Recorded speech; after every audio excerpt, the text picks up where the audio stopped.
पति की कमाई। ओ मैं चाय की चुस्की लिए जा रहा था, जैसे उसे कुछ मालूम ही ना हो। सर नीचे किए बेफिक्र अंदाज। इतनी खामोश कैसे रह सकता है? क्या इसे मेरी कोई परवाह ही ना हो? इसे देखकर तो ऐसे लगता है जैसे मुझसे प्यार ही नहीं। करण मीरा के मन की बातों से बेफिक्र चाय की चुस्की लेने में व्यस्त था।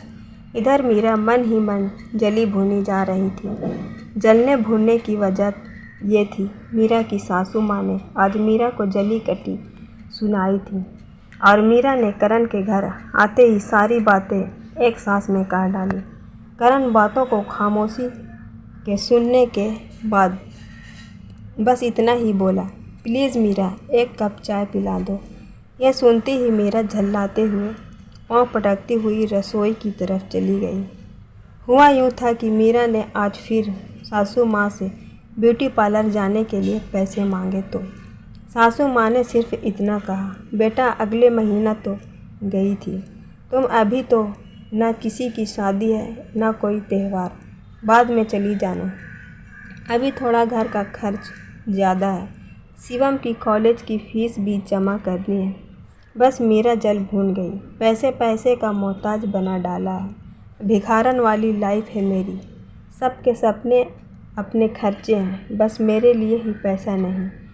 मेरा ही पति कमाए और मैं ही उनके आगे हाथ फैलाएं, ये मुझसे ना होगा। कमर में तो ऐसे चाबी खोजती है जैसे कितनी बड़ी तिजोरी की मालकिन हो। मेरी किस्मत ही फूटी थी जो इस घर में शादी हो गई। सारे अरमान दिल में धड़े के धड़े रह गए और मगरमच्छ के आंसू रोने लगी।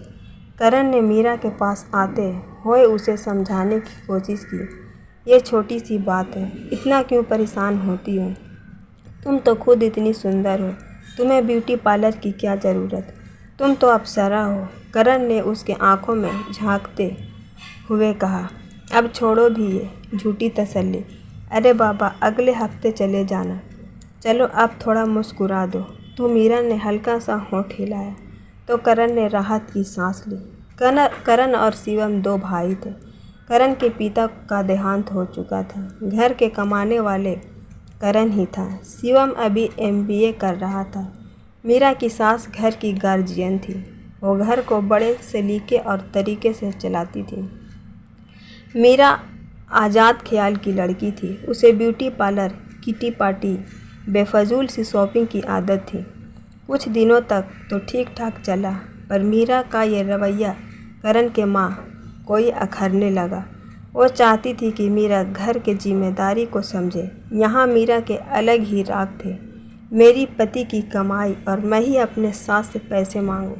पहले तो बात आ गई हो जाती, अब तो सास बहू में अक्सर तकरार चलने लगी। इन सास बहू के बीच में जो सबसे ज़्यादा पीस रहा था वो था करण। एक तरफ माँ तो दूसरी तरफ बीवी।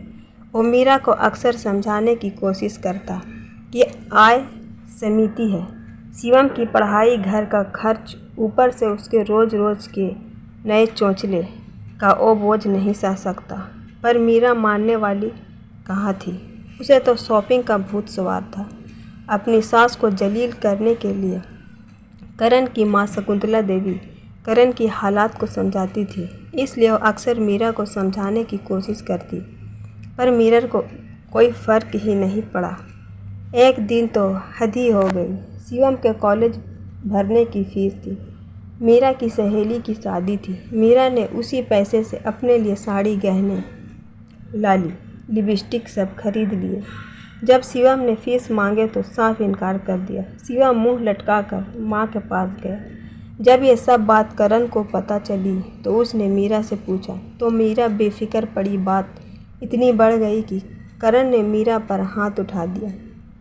मीरा घर छोड़ मायके चली गई। करण और शकुंतला देवी जब उसे लाने गए तो उसने अलग रहने की शर्त पर घर आना स्वीकार किया। करण और उसकी माँ के कदमों से ज़मीन खिसक गए। करण और शकुंतला देवी ने मीरा को मनाने की बहुत कोशिश की, पर मीरा के अपने अलग ही तर्क थे। उसके पति की कमाई है, इसलिए उसकी मालकिन वो है। लास्ट में शकुंतला देवी ने करण और मीरा को अलग कर दिया। करण मानने को तैयार नहीं था, पर शकुंतला देवी ने उसे समझा बुझा के मीरा के साथ रहने को कहा। करण शुरू में तो माँ और भाई का ख्याल रखता, फिर धीरे धीरे वो मीरा की बातों में आकर लापरवाह होता गया। अब मीरा पैसे को पानी की तरह बहाती, देर से सोकर उठती, अक्सर बाहर से खाना मंगाती, पार्लर जाती, शॉपिंग करती। यह सब देखकर शकुंतला देवी उसे समझाने की कोशिश करती तो उलटकर उन्हीं पर बिफर जाती। मेरे पति की कमाई मैं जो करूं, पहले आपने राज किया, अब मेरी बारी। शकुंतला देवी खामोश हो जाती। उन्होंने शिवम की पढ़ाई के लिए अपने सारे गहने बेच दिए। सिलाई बुनाई करती, घर का गुजारा मुश्किल हो गया था। घर में कमाने वाला सिर्फ करण ही था। वक्त गुजरता गया। करण वक्त से पहले ही बूढ़ा हो गया। मीरा के बेफजूल खर्ची और 2 बच्चों के खर्च ने उसे वक्त से पहले ही बूढ़ा बना दिया। शिवम की पढ़ाई पूरी हो गई और वो अच्छे कंपनी में जॉब करने लगा। एक दिन ऑफिस से आते हुए अचानक करण का एक्सीडेंट हो गया और वो चल बसा। मीरा के ऊपर दुखों का पहाड़ टूट पड़ा। सेविंग के नाम पर उसके पास कुछ नहीं था। उसके ऊपर से 2 बच्चों का बोझ।